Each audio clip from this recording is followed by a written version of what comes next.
Déjà pour commencer, likez la vidéo, ça ne vous coûte rien. Merci de faire partie de cette communauté de réflexion, notamment sur le trading et sur le développement personnel.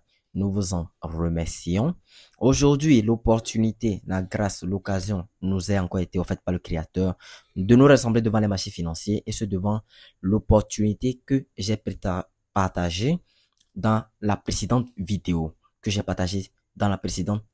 tout simplement. Voilà. Il s'agit de l'opportunité du dollar néo-zélandais face au dollar américain. L'opportunité de la NZD-USD. Et pour le coup, moi, personnellement, je vous avais dit que je me positionnerai à la cassure de clôture de bougie, ce qui fut fait. Nous venons de voir une petite légère évolution du marché et nous pouvons constater que le marché, au vu de cette impulsion baissière, le marché a retassé avec trois bougies vertes en allant toucher cette zone autrefois support au marché, mais maintenant devenue résistance au marché. Et nous pouvons conclure à la vue de ce que nous voyons que le marché nous a dessiné une énorme bougie rouge, ce qui nous laisse croire que les vendeurs sont bien et bien présents sur cet actif et sont prêts à faire chuter le prix vers la baisse tout simplement. Donc, ce qu'il faut faire ici, c'est toujours de maintenir la place de votre stop loss intact et de laisser le scénario sur son cours tout simplement. Voilà. Alors, je vais scroller sur notre graphique immédiatement. L'opportunité de la livre sterling face au franc suisse. Je ne vais plus parler de cette opportunité puisque nous avons déjà perdu là-dessus. Et je vais parler de l'opportunité de l'euro CHF. Un instant que je charge mon graphique de l'euro CHF, je reviendrai pour l'euro NZD. L'opportunité de l'euro franc suisse. L'opportunité de l'euro franc suisse en graphique 4 heures. En graphique 4 heures. Pour le coup, moi j'ai pris cette opportunité en graphique 1 heure. Je ne l'ai pas pris en graphique 4 7. L'opportunité, je l'ai présentée en graphique 4 heures. Mais moi j'ai descendu le time frame pour venir en 1 heure pour prendre cette opportunité. Cette opportunité nous a trimballé un peu dans les pertes latentes. Je pense que ça fait déjà 2 jours et aujourd'hui nous donne raison avec cette belle impulsion haussière que vous pouvez constater tout simplement sur l'euro CHF. Ici, ce que vous voyez, cette petite consolidation que vous voyez, ce n'est d'autre qu'une autre forme de pullback. Nous avons 3 types de pullback et là-dessus, je ferai une vidéo concrète pour vous montrer les 3 types de pullback.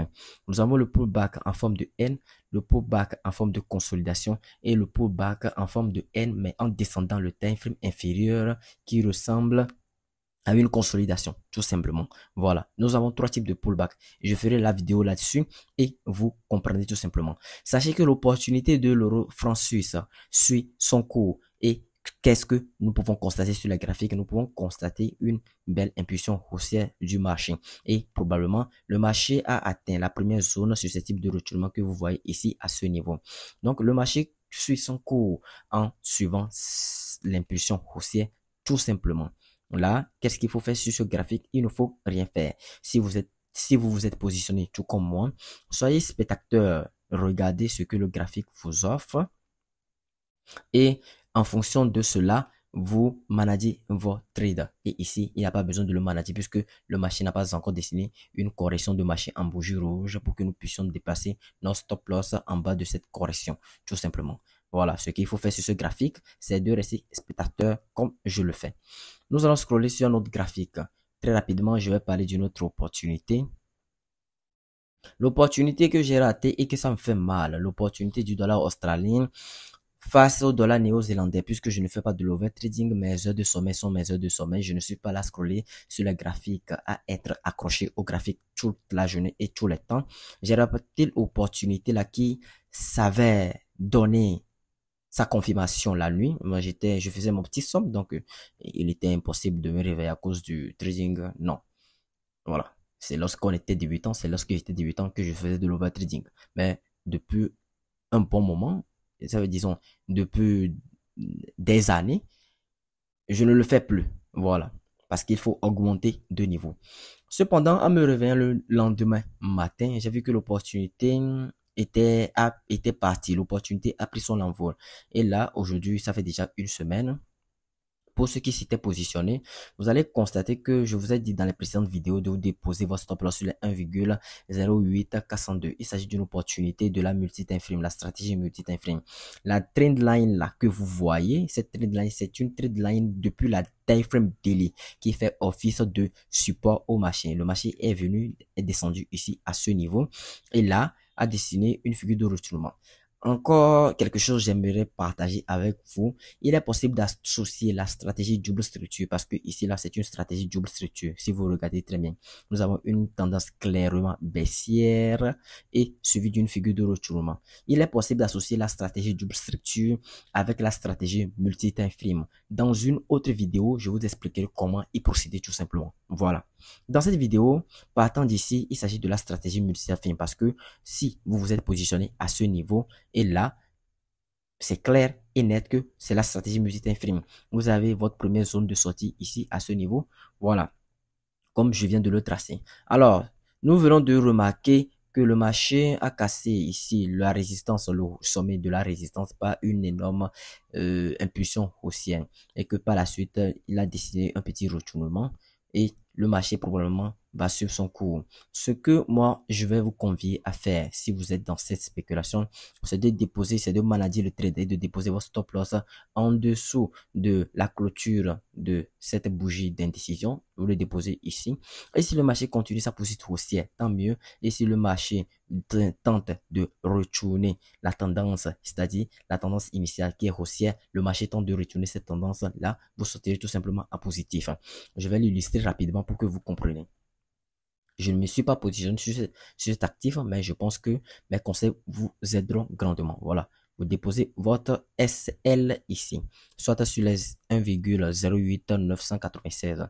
On peut le noter, 1,0899996 tout simplement. Voilà. Je vais essayer de le mettre, voilà. Voilà, votre SL ici à ce niveau. Voilà, et vous avez encore sécurisé votre part de gain. Je vais essayer de cloner ça rapidement, voir ce que ça peut donner. Voilà, partant d'ici à là, vous avez un stop loss qui part d'ici à là tout simplement. Voilà, ça c'est une schématisation vite fait bien fait. Je vais encore cloner le stop loss. Voilà, pour que ce soit un peu joli. Bon, parlons de l'esthétique bien sûr. Voilà. Comme ça, voici le management du trade que je vous montre. Et je pense que si vous suivez mes vidéos, là, ça va vous aider à faire de même sur les autres graphiques. Donc, je vais partager une dernière vidéo. Il s'agit de l'opportunité de la NZD-CAD, le dollar néo-zélandais face au dollar canadien. Je pense que dans la précédente vidéo, je vous avais dit que je n'avais pas fait d'analyse totalement approfondie sur cela, mais quand même tracer les zones dangereuses. Si je ne le trouve pas dans ma liste des marchés, je vais couper ma vidéo. Voilà, donc c'est l'opportunité là. Donc ça suit son cours toujours. Voilà, si vous avez pris cette spéculation, là vous êtes toujours en position. Hein. Il y a pas à s'affoler, il y a pas à s'affoler, il y a pas à s'affoler tout simplement. Voilà. Donc néanmoins tracer les zones dangereuses. Je pense que si vous tracez les zones dangereuses, ça va vous permettre de détecter là où le marché est susceptible de dessiner une figure de retournement. Donc c'est tout pour cette nouvelle vidéo. J'espère que vous avez aimé et apprécié. Likez la vidéo, s'il vous plaît, partagez ça à vos amis. Nous allons nous retrouver une prochaine fois dans une nouvelle vidéo. Cependant, avant de terminer la vidéo, n'oubliez pas que dans la description de mes vidéos, vous trouverez un lien qui va vous conduire sur mon site web. Là-bas, j'écris des articles, notamment j'interviens dans le domaine de la santé, du développement personnel et du trading. Allez agrandir la communauté de l'autre côté également. Sur ce, passez une très bonne soirée.